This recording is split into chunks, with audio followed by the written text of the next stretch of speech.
In a quiet kitchen, far from the rush of the outside world, a familiar ritual begins.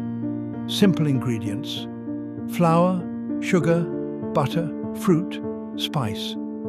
Individually, they appear unremarkable, but brought together and treated with patience, they transform. Today, we observe 3 distinct species of donut, each shaped by its environment, each following its own path to perfection.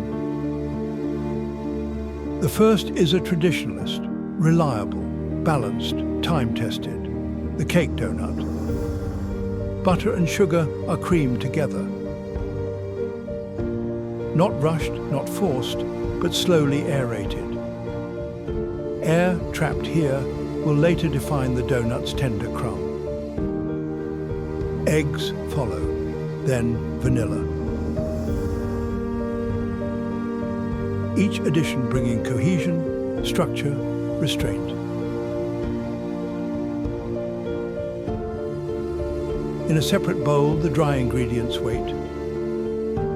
Flour for strength, leaveners for lift, cinnamon, subtle but essential for warmth.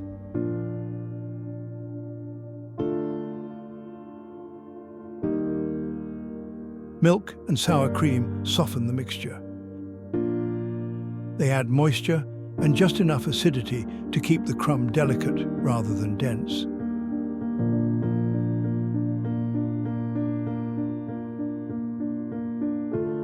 The dough comes together quietly.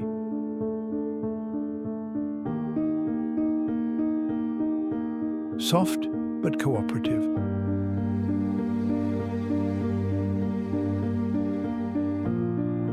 Alive yet obedient.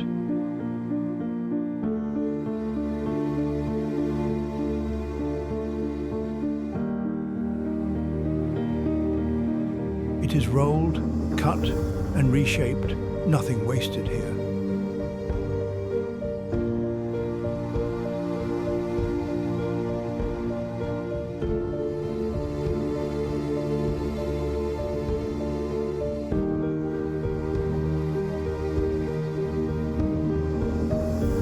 The oil is already waiting, steady at 375 degrees.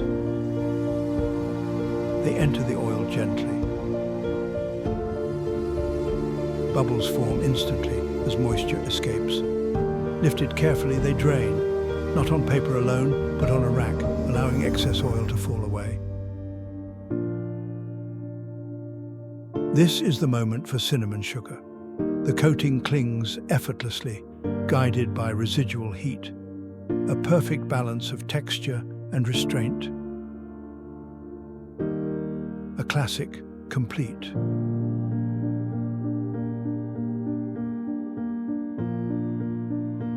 The second donut tells a seasonal story.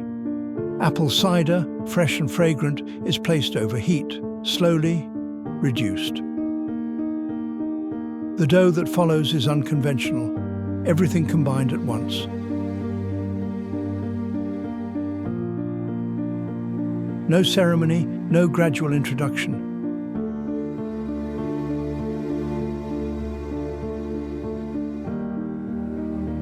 It looks chaotic, but it is not. 2 minutes of mixing is enough. The structure forms quietly beneath the surface. Sticky now, but patient. This dough must rest, 4 hours at least. During this pause, flour hydrates, gluten relaxes, flavors deepen. When it returns, it behaves. Rolled just under ½ an inch thick, it is cut cleanly.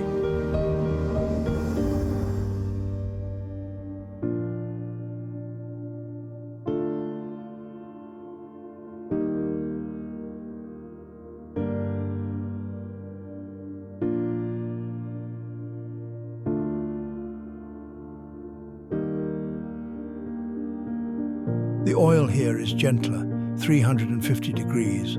These donuts cook faster, 1 minute per side, any longer, and they dry. Removed, drained, and set aside.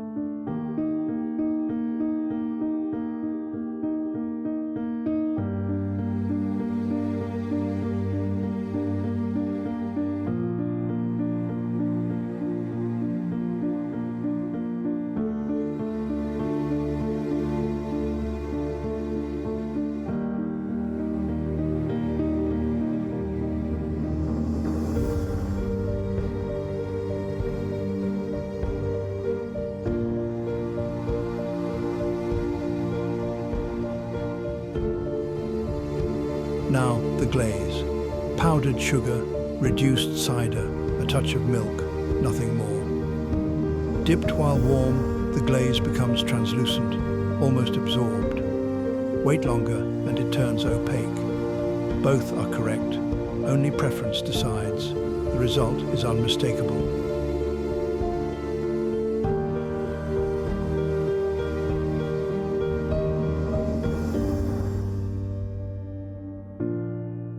Sweet, sharp, autumn, captured briefly, and then gone.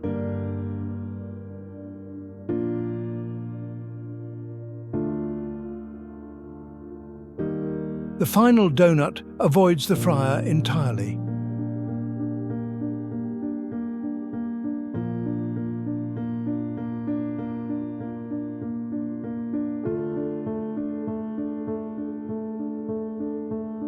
Pumpkin puree forms the base.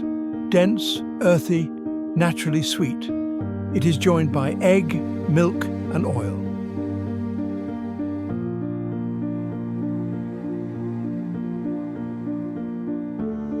This mixture is not delicate.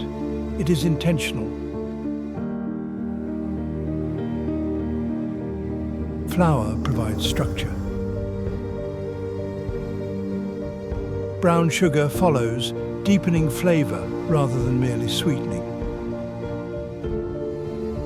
Leaveners give lift. The batter is thick and must be.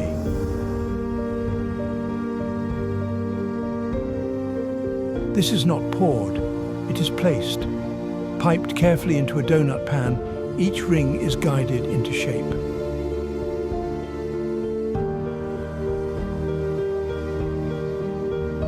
Without the pan, collapse would be inevitable. The oven does the rest. No violent bubbling, no splatter, just heat and time. They emerge firm, yet tender, waiting. The glaze is swift, powdered sugar, real maple syrup, nothing artificial. Milk and maple extract, optional, but decisive.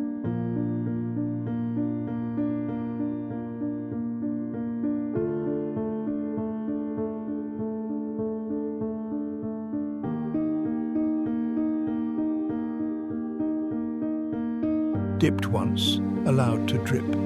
The glaze sets slowly, forming a soft sheen rather than a shell.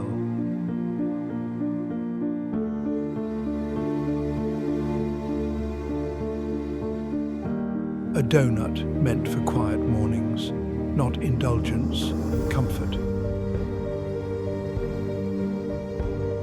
3 donuts, 3 methods, 3 philosophies. In the end, the kitchen grows quiet again.